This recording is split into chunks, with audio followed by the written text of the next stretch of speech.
of the argument for cultural relativism. He refers to it as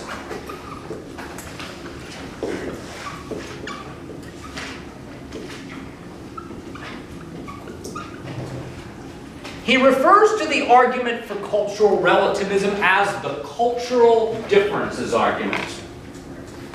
And folks, I think this is a rather nice name for the argument, because it's really exactly what is in the argument. He says that the premises of the argument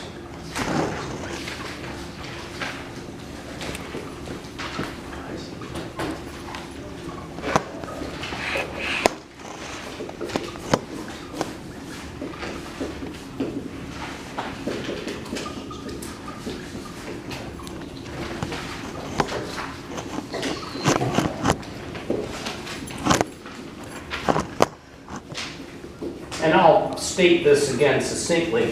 What he does is he shows examples of different cultures having different beliefs about what's right in a wide range of scenarios. Now, one of the examples he gives, and it's also in our book, that's why I want to lay it out here. It is a famous illustration that goes all the way back to the ancient Greeks. It comes out of the Greek historian Herodotus. I'm not going to write all the details on the board, but I will write down the salient features.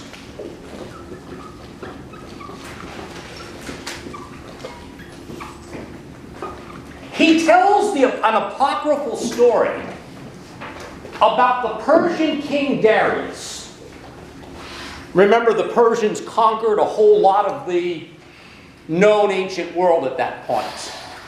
He calls two of his culturally different subjects to him, because remember, he has people in his court from all over his empire. He asks a collation, C-A-L-L-A-I-A-T-I-A-N. It's in the reading. He calls a collation before him, and he says, "Sir, what could I give you that would incite you to burn the corpse of your dead kinsman?" The collation was horrified by the prospect. He calls a Greek before him. He asks the Greek man, "What could I give you that would incite you to consume some of," have you heard this before? "To consume some of the flesh of one of your dead kinsmen?" He was horrified equally. The punchline is each man was asked to do what the other believed was the right thing to do concerning death rituals, and was horrified by the other guy's practice. One believed that you show respect to the dead by burning the corpse.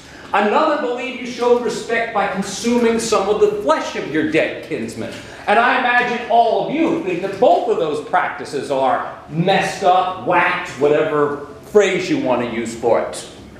I don't know. I think a Viking burial would be cool, personally. Oh, yeah. It would be aesthetically pleasing to me. You know, or if you like Lord of the Rings, I'd like to be sent off like Boromir, over the waterfall. That would be kind of a cool way to be sent off, if you will. But anyway, the point is, according to the cultural differences argument, no culture is quote-unquote intrinsically or inherently right or wrong when it concerns things like death rituals. Each culture is right for, each culture is right for itself. No culture's practices are intrinsically right or wrong. They're just what? Not right or wrong, they are just different. Now, to give you some more examples, another example that Rachel gives is, this is politically incorrect now, but he uses the outdated word Eskimos. I think he wanted Inuit peoples to update that for the post-1990s world.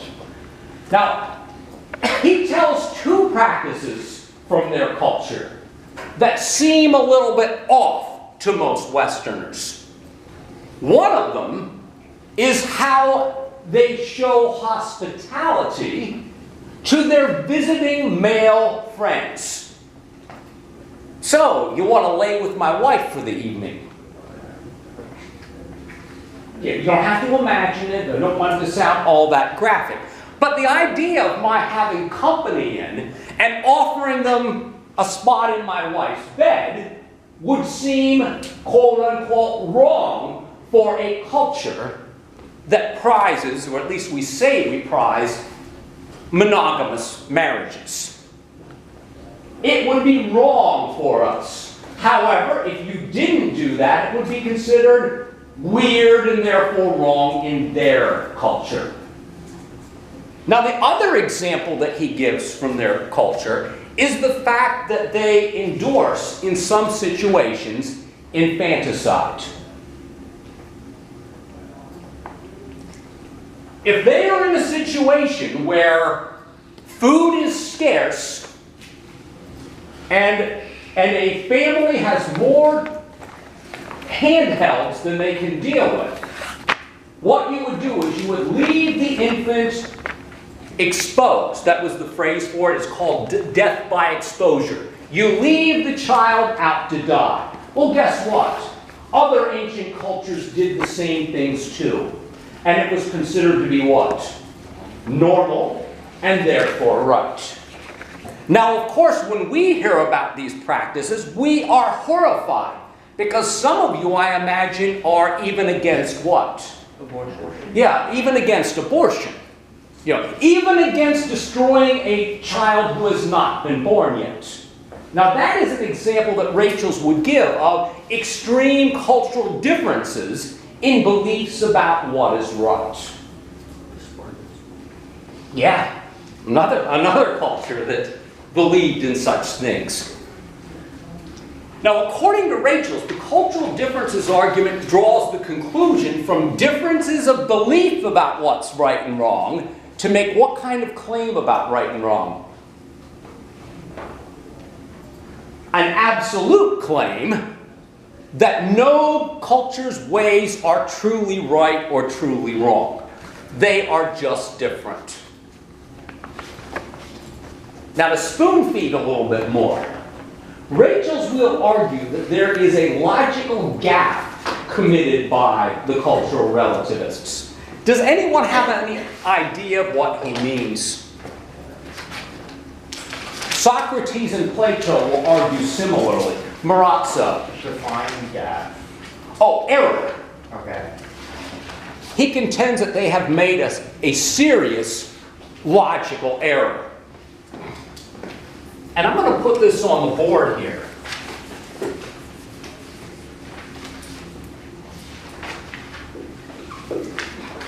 The author of our text never uses this famous phrase. Many philosophers have pointed out that we can describe the way that the world is. We can describe what people believe to be right. But simply because certain things are the way things are, it does not follow what? How things should be. How things should be. And to use the technical word that philosophers use, James Rachel's uses it, although it's not in the book.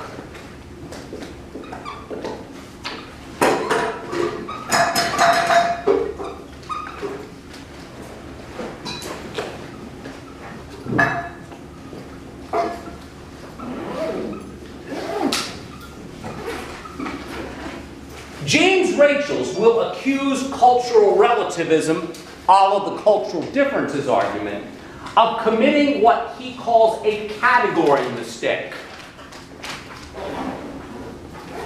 And if you are uncomfortable with that term category mistake, think of it this way. Categories here are referring to conceptual frames. When we talk about what is, we are describing the world of facts. When we talk about things that ought to be the case, we're actually talking about something conceptually different. The word I want starts with a V. Any takers?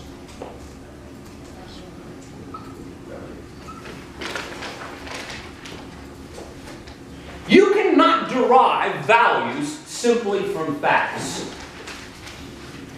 Facts are what we use to describe the states of affairs. When we speak of values, we speak of the way things ought to be. We do not confirm these things in the same way. This also does not imply this. This also doesn't necessarily imply this. Simply because people might, and that's why I had this underlined, simply because people might believe that X is morally right, it does not follow that it truly is morally right. You might say, well, it's right for them. No, what we say is, they believe that that's the best course of action. Take a guess what we don't know if they have or not. This is subtle. Reasons. My question for you is this, and I think James Rachels would like this question too. Simply because your culture holds that X is the right way to dispose of the dead, does it follow that that is the right way to do it? You notice that many people just are imprints of their culture and they never ask what three-letter word question? Why? They never ask why. Now, I am an American, folks, and most American/Westerners are taught that what way of disposing of our dead kinspeople is the right way to do it. Burial. Yeah, burial. I'm an outlier, folks. Not only do I find it weird and morbid, but I also find it to be economically unsound and environmentally unsound. I'm a cremationist. I hope to be cremated after I die, but before that, if I die in relatively decent health, I would like what to happen to me? Yeah, I'd like to be parted out if there's anything worth taking. What's that cliche that you read on some of the bumper stickers? Was it, don't take your organs to heaven with you because heaven knows we need them here. Have you seen that bumper sticker? Yeah. Now, my granddaddy, he's no longer with us, he believes that my viewpoints are an abomination. Because he believes that you need to keep your body intact so it can be reanimated at the rapture. Now, of course, I think there are factual problems with that. And I'll admit this on video. I don't believe in the rapture or any of that stuff either. So my granddaddy and I disagreed about the apocalypse and things of that nature. However, I think that if his God is so powerful, he could create 1 billion of you if he wanted to. So why does my body need to exist in order for it to be reconstructed anyway? And besides, it would really stink if you got blown up somewhere. There would be no self to be, or no body to be reanimated. Now, you notice his story sounds like something right out of a B horror movie to me. We have different beliefs about the facts of the matter.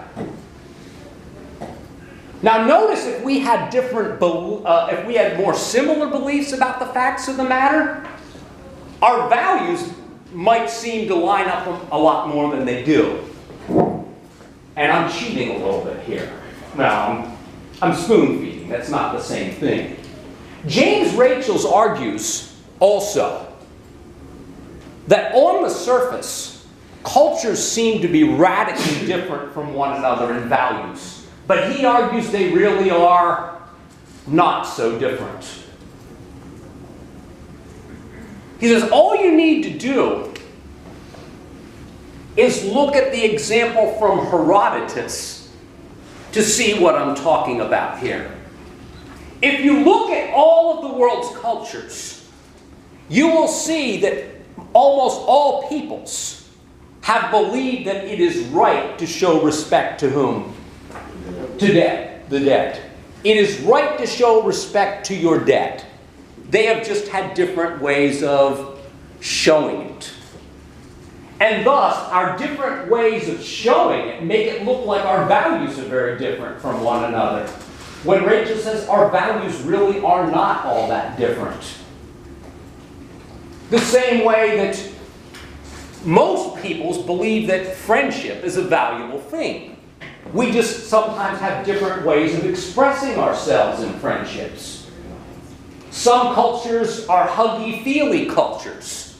Other cultures are not. You know, I'm kind of vaguely, and my wife would hate hearing me say this, I'm kind of Anglo when it comes to touchy-feeliness. You know what I mean by that? I don't like it. Yeah, I need personal space. It might be the aspiness in me too, to some extent. You know, I don't like touching and so forth. You know what I mean, right? You've heard such things. But yeah, we have different ways of showing things. And guess what? They don't necessarily show that we have a difference in values. It is a difference in belief about how we express those values. And Rachel's comes full circle. He says, take the Eskimos, that if you just took those facts that we were talking about, an outsider might say they have no respect for human life. Rachel says, no, that's not the case at all. They respect the survival of their kinship group so much that they recognize that horrible sacrifice is sometimes what? Necessary. Yeah, or sometimes necessary. And he points out that infanticide is not a first resort. It's a what? It's a last resort.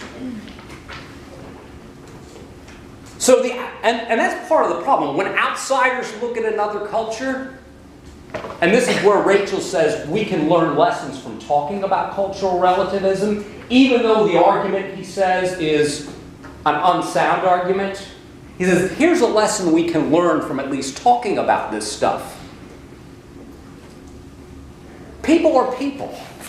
We are really not as different from one another as surface appearances might make it seem. The fact is, we have a lot more in common than we do difference. And once you understand that, perhaps we can be a little more what about one another? Yeah, understanding. Understanding of one another. Maybe we can communicate better once we understand that we are really not all that different from one another. And that's kind of a problem when we do think we're all that different from one another. That's when people like Hitler are able to come to power. You know what I'm getting at here? You can only kill your fellow human beings when you no longer what? Yeah, when you no longer consider them human. And since I was giving you an ancient Greek example, how many of you like the ancient Greek epics? How many of you had to read the Iliad and the Odyssey at some point? Some of you may have seen some bad film adaptations. Oliver Stone, no doubt, was involved in more than one of them. Armando Sante. I don't think I saw that one. It was decent. Not necessarily the best. Too many movies, too little time. Now, the famous warrior Achilles had his closest friend and quite probably what? Lover. Killed in battle. Patroclus was killed by Hector. So near the end of the epic, Achilles and Hector do battle mano a mano with one another. Who wins? Yeah, Achilles wins the battle. And Achilles proceeds to take Hector's corpse and to desecrate his corpse. The elders and some of his compadres, and I'm admittedly taking dialogue license here. Hey, what are you doing here? Hector is a Greek too. And not only that, he was worthy of your doing battle with him. And by the way, if he was not worthy of doing battle, you wouldn't have had this disagreement in this fight. So he has proceeded, he is convinced to give Hector's body back so we can get a what? proper burial. Yeah, so it can get a proper burial.